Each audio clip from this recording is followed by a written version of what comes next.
Screen time.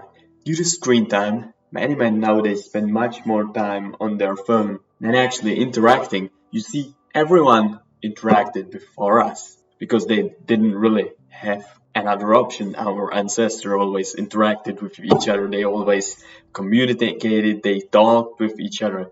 But now, times have changed. Not only men, but also women sit at home or talk to their friends on their phones or via messages. What's even worse is that talking on your phone isn't really real talking. People who talk in reality have shown much better communication skills than those who actually spend the same time typing or even calling their friends on their phone, on their little devices. And that is what's the problem. That is what's the problem. We really can't communicate nowadays. So, how to overcome loneliness? Well, you see, it wasn't always here. It's actually a relatively new concept.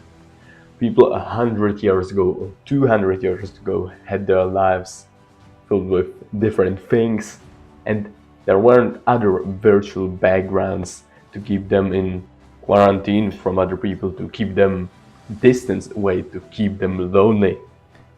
And they had many different problems to deal with than loneliness. The problems of loneliness in itself really started to emerge on a bigger scale much later. It all started in the year when my mom was in the hospital to have, well, me. I was born, though I assume you aren't interested in that really, otherwise we wouldn't be here. What you might be more interested in, since you clicked on this video, is that in 2007, the loneliness of young people started to emerge on a much larger scale.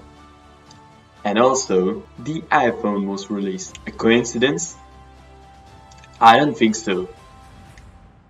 It all started because of that single device, and it continued past that.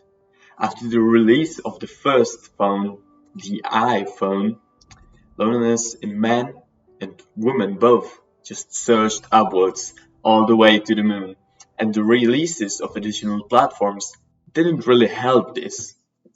It only made it worse. With this, the conversational skills of the average youngsters have become significantly worse over those years and significantly decreased. The average books read per person, and I'm sure you could find many other statistics.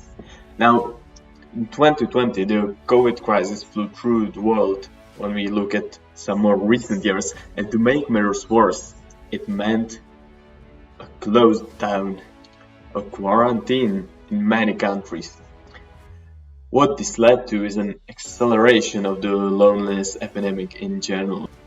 The 1984 novel by George Orwell pictures a reality where reading books is banned, though what may be more real is by time passing in a century, no one may be interested in reading books anymore.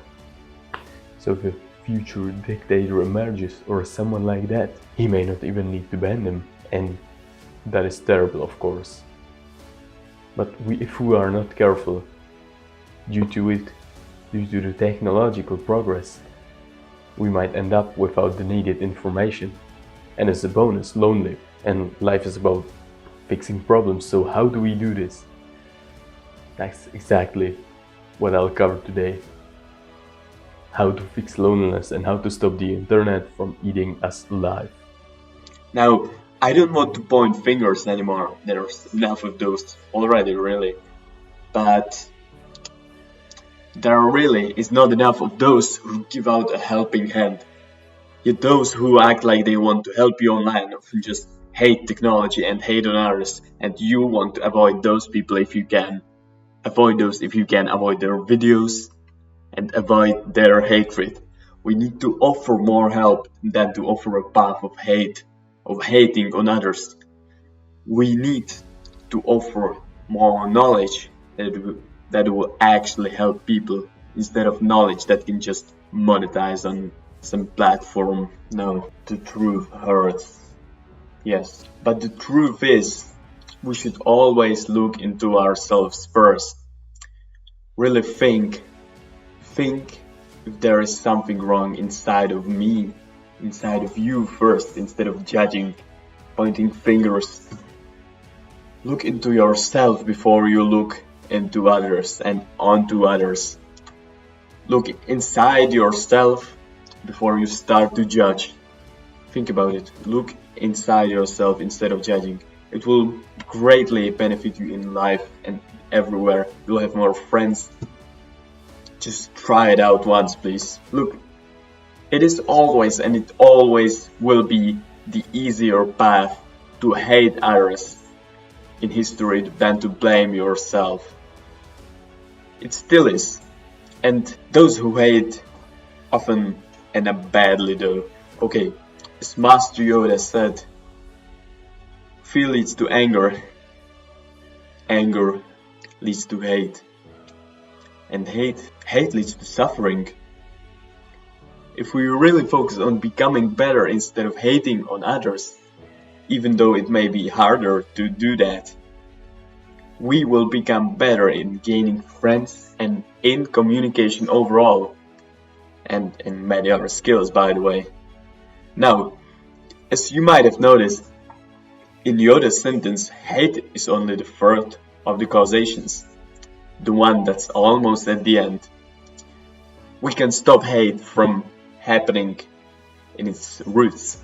We can stop frustration from happening if we start conversations more, which will lead to us not being scared of conversations. Because we humans, we always learn. The one who tries learns, as they say. So you have to have the balls to try, really. Just always remember, the single biggest tip is to let your personality be heard. Do not try to be somebody else, because if you do that, you'll gain fake friends and you'll have to lie all the time. And I'm sure, at least I personally, wouldn't ever want that happening to me. So I don't recommend it to you, of course. And if the conversation escalates and that person wants to meet you again in general, you won't have to act as a fake person if you tell the truth. So don't act fake in the first place. Be original, be yourself. Now, I've talked about building walls. So you might ask me, how do I build those walls? How do you build those walls? And that's something similar as what we do in the gym. And that's progressive overload in terms of socializing. First, start doing it more. Start socializing more with the people you know, and start with the easiest part. That is your family, your classmates.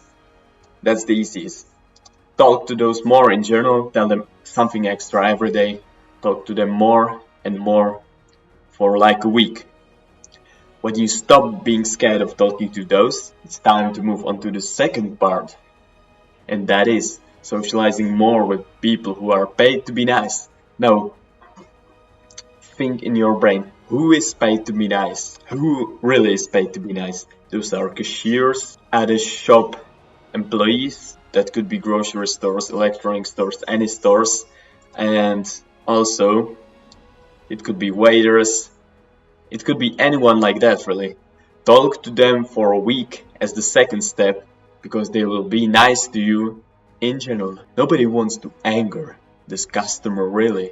So do that for a week also. And if you're still scared after a week, continue doing it until it becomes okay talking to those people. Now, by the way, put like a map with this exercise and days in the end.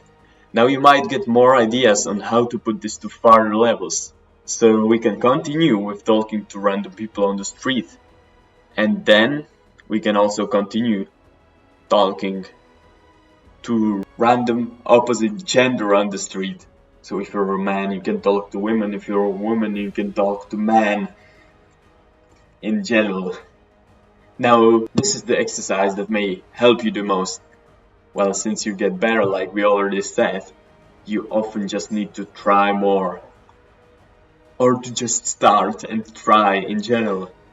Now, if you're in a war stage that is just scared of people in general, start small. Start by going outside of your house. Spend some more time in places where there are people around you. Spend some time in public places. That will get you used to that environment, the real environment. So that is the action step for you today. Another action step is taking a dopamine detox. Just shut that phone for a day. Shut it down and throw it away. Throw it away. Throw it away anywhere you can. Or at least don't bring it to events or to school where you're with your friends where you can communicate. Those phones have caused a lot of harm, a lot of pain. Electronics in general can cause a lot of pain. But it doesn't need to be that way, as I like to say. A phone is a good servant, but it can be a bad boss. Make the phone your servant, not the boss of your persona and of yourself. Another bad thing is that as men, we often feel like we don't need to ask for help. We often even feel like that asking for help is weak. Why do we feel that way? We need to stop caring as much for that. Because no, it is not the truth. Staying in the state you are at right now is weak. That's what's weak. Because it makes you afraid of experiencing something new, and simultaneously asking for help is the exact opposite. Asking for help is what makes you make those needed changes. In this particular one, a change for being less lonely. So never be afraid to ask for a helping hand. Because as they say, nobody is self-made. Everyone has people who stood behind them. The change has to come from yourself, but be sure to ask for help. Those who ask for help are the ones who see change. They're the strong ones because they're not afraid of new. They're not afraid of new things. For always, man, remember that our reality is what is outside. It is not an online space. Our reality is what we see outside. That is the true perception of reality. Get out, enjoy life, get out into the reality and socialize more, or just get out there in general, get used to the space, get your phone, shut it down and shut your electronics, open your mouth and start conversating with people in real life.